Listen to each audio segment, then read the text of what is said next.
Killer. I drop bombs like Hiroshima. Somebody said, look at LeakYou video. What the fuck is LeakYou? Is it like a site? What's LeakYou? LeakYou. Is it a YouTube channel? Oh, shit. Oh, all right, bet. Here we go.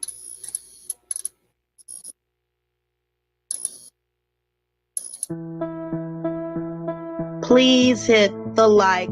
Thank you.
One, two, three, four.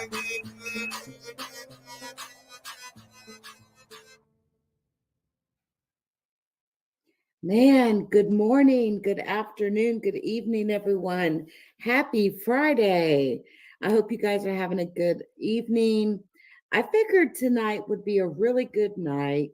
I remember as a kid, I used to love sitting in front of the television watching The Twilight Zone on Friday and Saturday nights, right? Regardless of what the show, whether it was that, the Creep Show, all of that, right? Tales from the Dark Side, all of that.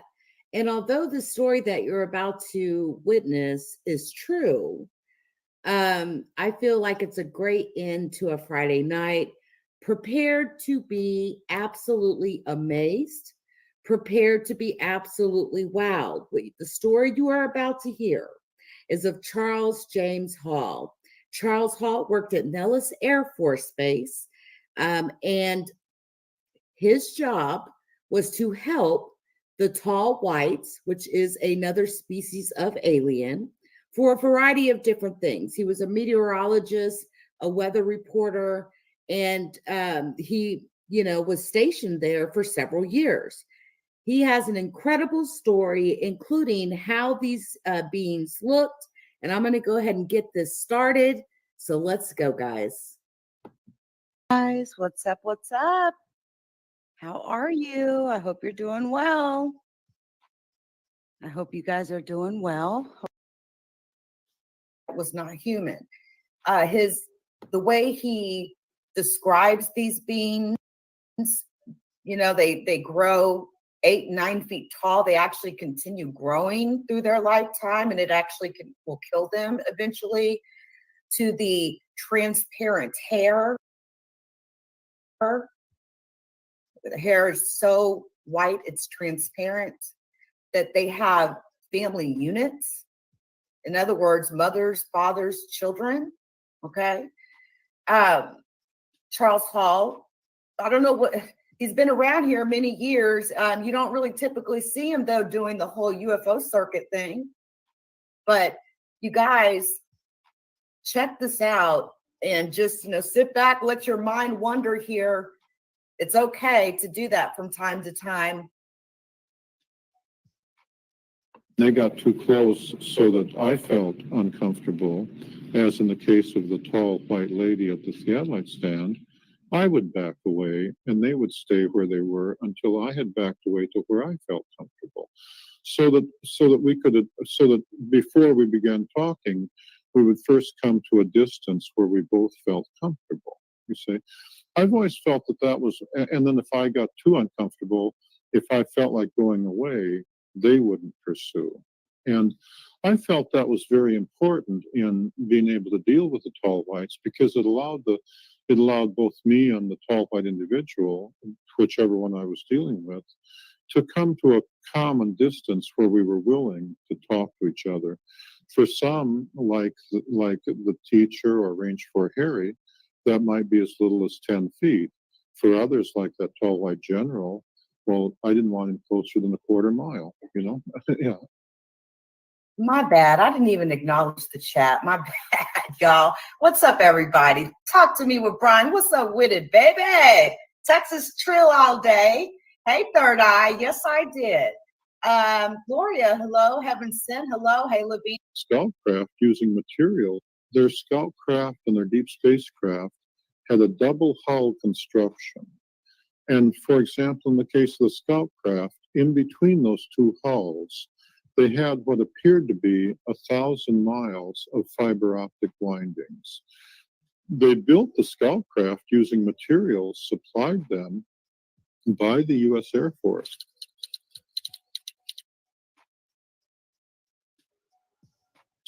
The scoutcraft were clearly built here on this earth. When you went on board, many of the parts, like the seats, still had the mold markings of American manufacturers like Lockheed, Boeing, the overhead compartments by Airstream, and so on. And so therefore, it had to be perfectly possible to build a scoutcraft with its anti-gravity drive using ordinary American parts. The scoutcraft had the fiber optics windings came in several sets, and the way it worked is it worked in a manner philosophically the same as an electromagnet. It's just that they did not, in an electromagnet, you use electrons on copper, going down copper wires and coils. Instead, they instead of electrons, they used some other subatomic particle. I'm not sure which one. It's my understanding that there are 3 different ones, or maybe 5 different ones, perhaps mesons or bosons or those subatomic particles, and then that put out anti-gravity. The particle generators looked like batteries, where there was one that would create the particles and accelerate them into the fiber optics, and then the fiber optics amplified the anti-gravity field the same way that an electromagnet amplifies the electric field or the magnetic field. Now, I think it's important to note this.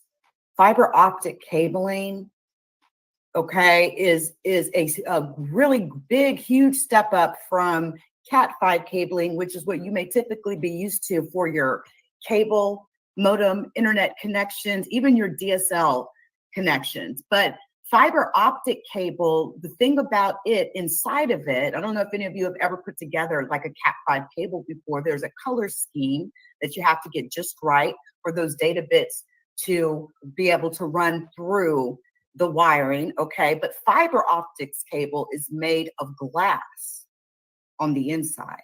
To have had 1,000 miles of fiber optic cabling in a craft in 1969, fiber optic cabling didn't even exist in the public until like about a decade or so ago. And even then, I mean, the fastest connections we used to get to data centers was like OC3. That was before fiber optics came around. So again, it's made out of pure glass. It basically allows that connection to go faster than the speed of light.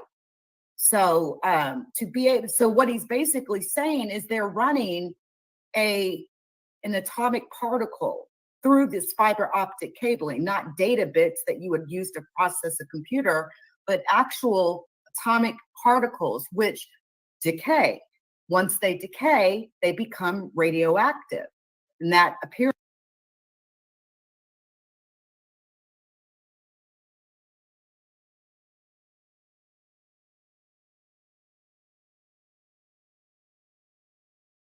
who was with me might be shot. They would be in serious trouble. When I received my orders, my commanding officer, a major, ordered me to into Nellis and to work the day shift on Sunday.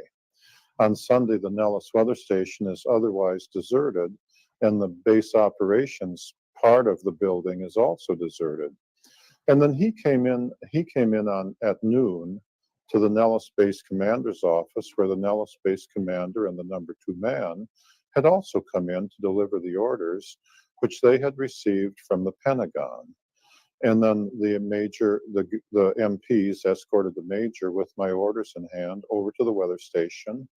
The MPs stayed outside, and the major called me in his office, locked all the doors, and read me my orders.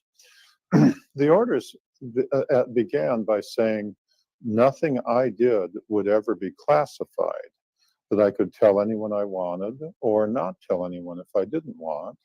I could never be inspected. No one could ever come out or ask me questions. They could listen if I felt like talking, but that was it. My command, he and my chain of command could not come out to the weather station. If there was an emergency and they needed to talk to me, they could only talk to me in the parking lot of the Chow Hall at Indian Springs. If they did so, as soon as they returned back to Nellis, as soon as they got back to the front gate, they had to report immediately to the neurosurgeon for debriefing. On the other hand, I could go and come anywhere I wanted. When he said I could go anywhere in Dreamland, I thought he meant that I could go to sleep on the job, because I didn't know there was a Dreamland. And I was thinking, what a job, you know? When he finished, I wanted to make sure that that was okay, because, you know, the military, you're not supposed to sleep on duty. And so I said to him, I asked him, I said, will there be a cot or a bunk out at the weather station so that I can, you know, sleep? And he looked a little confused, and he said it was his understanding that Dreamland was a place, but that only I would know where that place was. And I thought, you know, he's just trying to be gentle and say, you sleep away, you know. And that was the first I'd ever heard tell of Dreamland. In the course of the 2+ years that I spent out on the ranges, the aliens, who are tall and white and have family groups with women and children, would frequently come down to where I was. As the weather observer, my duties were to go out to the ranges Monday through Friday, every day, to take the morning run. The morning run was at 4:30 a.m. To do so, you had to get up at 3 o'clock and drive out there at night, rain or shine. And then you had to fill, you had to start, there was a generator out, 2 generators out there, 2 diesel generators. You had to start up a generator so that you had some electricity, and it would run the fan on the heater and so on, and the radio and the lights. And then you had to fill up a weather balloon with helium, attach a light, and release it. The children found that very entertaining. It was a pretty balloon with pretty lights. And so the mothers liked to bring the children down to look through my theodolite as I was tracking the balloon. About half the time they came so the kids could play. When I first encountered the aliens, I was terrified, because they're not human, even though they look reasonably human. It probably took me more than 6 months to get over the terror that I felt when they came, even though they had not come to harm me. It's just